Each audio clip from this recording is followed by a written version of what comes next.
Praise the lord. Good morning. ప్రభువైన యేసుక్రీస్తు శుభనామంలో మీ అందరికీ వందనములు. చిన్న ప్రార్థనతో ఈరోజు దేవుడి వాగ్దానాన్ని సుసంతరించుకుందామా?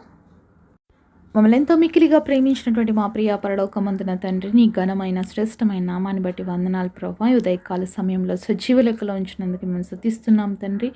మా అందరితో మాట్లాడండి ప్రభా. నువ్వు మాట్లాడే దేవుడు. ఎవరి హృదయంలో ఏ ఆలోచనలు ఉన్నాయో, ఏ అక్కర్లు ఉన్నాయో, ఏ చింతలు ఉన్నాయో ప్రభా, నువ్వు మాట్లాడే దేవుడు కదా ప్రభా. ప్రతి ఒక్కరితో మాట్లాడి ప్రతి ఒక్కరికి సమాధానం నెమ్మది దయచేయమని యేసు నామములో ప్రార్థిస్తున్నాము తండ్రి. ఆమేన్. ఈరోజు దేవుని వాగ్దానము కీర్తనల గ్రంథము 94వ అధ్యాయం 19వ వచనం. నా అంతరంగమందు విచారములు హెచ్చుగా నీ గొప్ప ఆదరణ నా ప్రాణమునకు నెమ్మది కలుగజేయుచున్నది. Psalms chapter 94 verse 19. In the multitude of my thoughts within me thy comforts delight my soul. దేవుడిచ్చినటువంటి అద్భుతమైన వాగ్దానం మనందరి జీవితంలో నెరవేర్చబడును గాక. ఆమేన్. ఒక ప్రశ్న అడగచ్చా మీ అందరినీ? ఈ వాక్యం వింటున్న మీలో ఎంతమంది ఈరోజు విచారములు లేకుండా నెమ్మదిగా ఉన్నారు? ఎంతమంది మరి ప్రశాంతంగా ఉన్నారో చెప్పగలుగుతారా? ఎవరైనా ఉన్నారా అండి అలాంటి వాళ్ళు? నిజంగా అలాంటి వాళ్ళు ఉంటే దేవుడి నామానికి మహిమ కలుగును గాక.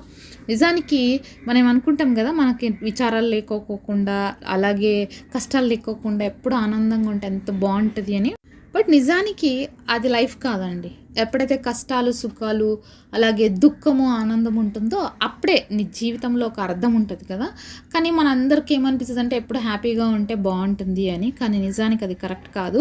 అయితే ఎప్పుడైతే మన జీవితంలో విచారాలు ఉంటాయో, దుఃఖం ఉంటుందో, అలాగే వేదన ఉంటుందో, కన్నీరు ఉంటుందో, అప్పుడు ఎవరి దగ్గరికి వెళ్తామండి? ఎవరు గుర్తొస్తారు మనందరికీ? దేవుడు గుర్తొస్తారు కదా. మనకు అన్నీ ఉన్నాయనుకోండి, బాగా హ్యాపీగా ఉన్నాం అనుకోండి, దేవుడు గుర్తొస్తాడా? లేదు కదా.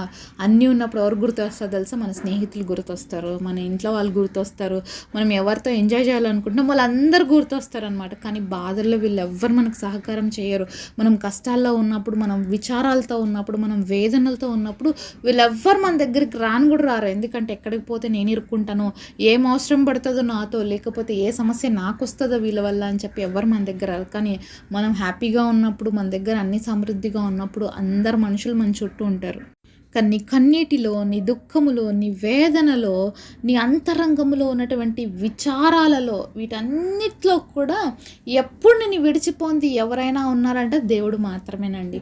ఎందుకంటే నీ రక్షకుడు ఆయన, నిన్ను సృష్టించిన సృష్టికర్త అయినటువంటి దేవుడు. నీకేదో కష్టం వచ్చిందని చెప్పి విడిచిపెట్టిపోయే దేవుడు కాదండి. నువ్వు ఏదో దుఃఖంలో ఉన్నావు కాబట్టి మరి నిన్ను విడిచిపెట్టిపోదామనుకునే దేవుడు ఎంత మాత్రం కాదండి మన దేవుడు సర్వశక్తివంతుడైనటువంటి దేవుడు, సర్వోన్నతుడైనటువంటి దేవుని కుమారుడు. ఆయన నిన్ను నన్ను ఎంతగానో ప్రేమిస్తున్నాడు. ఎంతగా అంటే ప్రాణం ఇచ్చినంతగా. వారి పరలోక రాజ్యాన్ని నీ కోసం నా కోసం విడిచిపెట్టి వచ్చాడండి.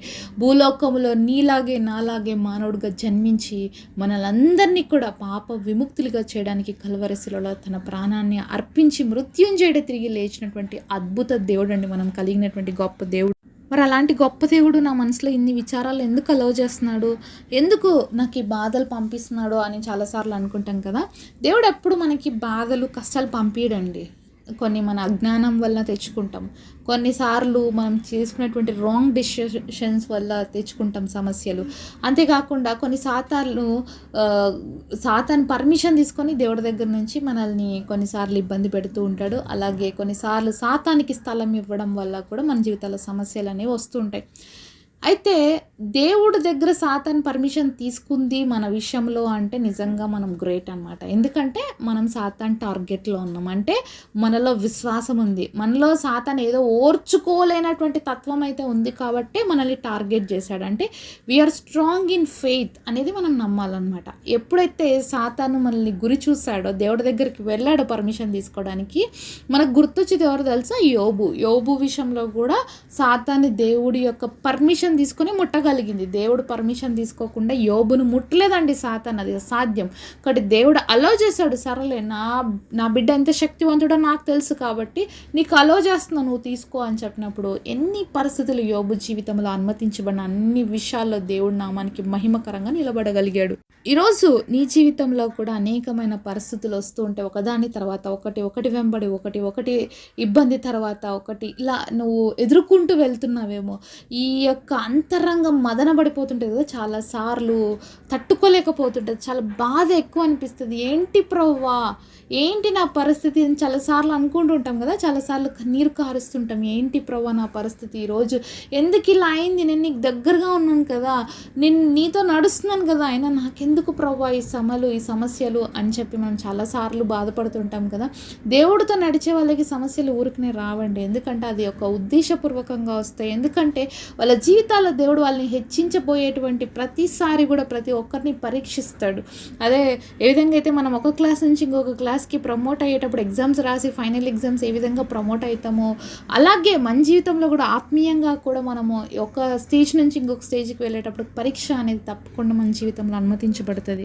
అయితే ఈ పరీక్ష కాలంలో చాలా పరిస్థితులు వస్తాయి, చాలా డిఫికల్టీగా అనిపిస్తుంది. కొన్నిసార్లు నిరుత్సాహపడిపోతుంటాం, కొన్నిసార్లు వెనదిరిగి వెళ్ళిపోదామా అని అనిపిస్తుంటుంది, కొన్నిసార్లు నాకే ఎందుకు అనే ప్రశ్నలు వస్తుంటాయి. ఇలా ఎన్నో చుట్టూ మనల్ని గందరగోళపరుస్తూ ఉంటాయి. అవన్నీ కూడా మన అంతరంగంలో మనకి ఒక విచారాన్ని క్రియేట్ చేస్తుంది.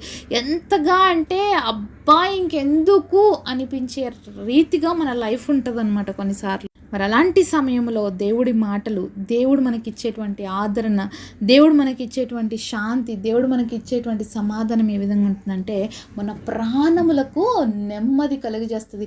ఎప్పుడు మనకి నెమ్మది ఉందని తెలుస్తుందండి, మరి సముద్రంలో భయంకరమైన అలలు, ఘోష, ఆ యొక్క సౌండ్స్ వినిపించినప్పుడే కదా సముద్రం కూడా ఘోషిస్తుంది అంటాం. ఆ సౌండ్స్, ఆ యొక్క అలల తాకిడి, ఆ గంభీరత్వాన్ని చూసినప్పుడు సముద్రంలో అల్లకొల్లలం జరిగింది అని చెప్తాం. కానీ ఎప్పుడు చెప్తాము నెమ్మదిగా ఉందని, అక్కడ ఏ సౌండ్ లేకుండా వేవ్స్ నిమ్మలంగా మూవ్ అవుతుంటాయి.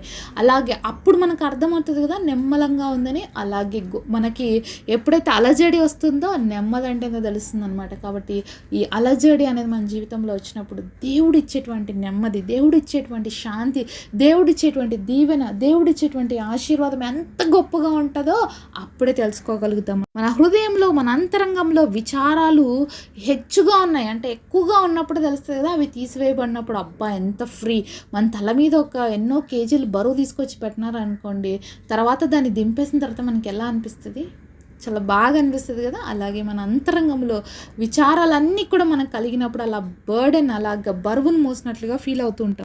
కానీ ఆ బరువు అంతటిని, ఆ కష్టం అంతటిని, ఆ కన్నీరు అంతటిని, ఆ విచారాలన్నింటినీ దేవుడి దగ్గర పాదాల దగ్గర తీసుకొచ్చి పెట్టినప్పుడు మనం ఏమవుతామో నెమ్మదిగా ఉండగలుగుతాం. మన ప్రాణము సంతోషిస్తుంది, అలాగే మన ప్రాణమునకు ఆదరణ కలుగుతుంది. ఎందుకంటే అబ్బా నేను దేవుడికి చెప్పేసుకున్నా, దేవుడి దగ్గర పెట్టేసిన ఈ సమస్య ఏమైనా చేయి ప్రభువా, ఇంకా చేత కానప్పుడు ఏం చెప్తాం దేవుడికి, ఇంకేమైనా చేసే ప్రభువా, నా వల్ల కాదులే ప్రభువా, నేను చెయ్యలేను ప్రభువా. దేవుడు కోరుకునేది కూడా ఇదే అనమాట, నేను చెయ్యలేను ప్రభువా, నా వల్ల అవ్వదు, నువ్వు చెయ్యి అని అడగడమే దేవుడికి మనం చేయాల్సిన ప్రార్థన. ఎందుకంటే మనం చాలాసార్లు ప్రయాసపడిపోతుంటాం, నేను చేసేస్తాను, నా వల్ల అవుతుంది.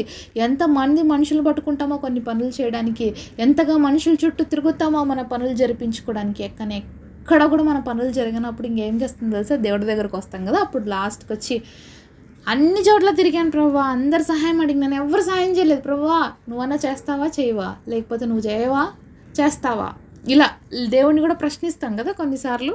దేవుడు ఏమన్నా మానవుడు అనుకుంటున్నామా అండి చేస్తావా చెయ్యవా అనడానికి? ఆయన చేయగలడండి. నువ్వు నమ్మితే ఏ కార్యమైనా నీ కోసం నా కోసం చేస్తాడు. మన కోసం ప్రాణమే ఇచ్చిన దేవుడికి ఇదేమైనా అసాధ్యమా? మనకున్న సమస్యలు ఏమైనా ఆయన కష్టమా? ఆయన ఒక మాట చెప్తే చాలండి అన్నీ వెళ్ళిపోతాయి. కానీ ఆ సమస్యలు నీ జీవితంలో ఉన్నాయి, ఆ కష్టాలు నీ జీవితంలో ఉన్నాయి, ఆ కన్నీరు నీ జీవితంలో ఉంది అంటే ఊరికనే లేదు అనేది గుర్తుపెట్టుకోవాలి. ఏదో దేవుడి కార్యం నీ జీవితంలో జరగబోతుంది, ఏదో దేవుడు ఒక గొప్ప సంకల్పం కలిగి ఉన్నాడు నీ పట్ల, దేవుడికి ఒక ఉన్నతమైన ఆలోచన ఉంది, దేవుడికి ఉన్నతమైన ఉద్దేశాలు ఉన్నాయి. అవి జరగడానికి మాత్రమే నీ జీవితాల్లో కార్యాలు ఆలస్యం జరుగుతున్నాయి. కాబట్టి నువ్వు ఓపికగా ఉండు. దేవుడు నీ ప్రాణమునకు నెమ్మది కలుగజేసే రోజులు అతి త్వరలోనే ఉన్నాయి. నీ హృదయంలో ఉన్నటువంటి ఆ గందరగోళానికి ముగింపు అనేది చాలా దగ్గరగా ఉంది. దేవుడు ఇచ్చేటువంటి ఆదరణ మరి ఎవ్వరు ఇవ్వలేరండి, దేవుడు ఇచ్చేటువంటి నెమ్మది ఇంకా మరి ఎవ్వరూ ఇవ్వలేరు. కాబట్టి ఈరోజు నీ పరిస్థితి ఏదైతే ఉందో ఆ పరిస్థితి అంతటిని నువ్వు దేవుడి పాదాల దగ్గరికి తీసుకురా. దేవుడు నీ యొక్క విచారాలన్నింటినీ కూడా ఏ విధంగా మార్చగలడు? ఆదరణగా మారుస్తాడు. అంతేకాకుండా నెమ్మదిని కలుగజేస్తాడు ఆ పరిస్థితుల్లో. కాబట్టి ఈరోజు నీ పరిస్థితి ఏదైనా సరే దేవుడు మాత్రమే మార్చగలడని నమ్మి నువ్వు దేవుడి చేతులకు అప్పగించినట్టయితే గొప్ప కార్యం చేస్తావు. అట్టి కృప దేవుడు మనందరికీ దయచేయును గాక. మమ్మల్ని ఎంతో మిక్కిలిగా ప్రేమించినటువంటి మా ప్రియ పరలోకమందున్న తండ్రి, నీ ఘనమైన శ్రేష్టమైన నామాన్ని బట్టి వందనాలు ప్రభా.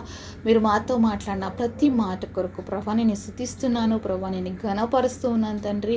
నాయన మా హృదయంలో విచారాలు ఎంతో అధికంగా ఉన్నాయి ప్రభా, వాటన్నిటిని దగ్గర తీసుకొస్తున్నాం ప్రభా. మా ప్రాణాలకి నెమ్మది దయచేయ, మా ప్రాణాలకి మీ ద్వారా ఆదరణ దయచేయండి అయ్యా. గొప్ప వాగ్దానం అందరి జీవితాల్లో నెరవేర్చి నీ గొప్ప కార్యాలు చూసే కృపనివ్వమని యేసు నామములో ప్రార్థిస్తున్నాము తండ్రి. ఆమేన్.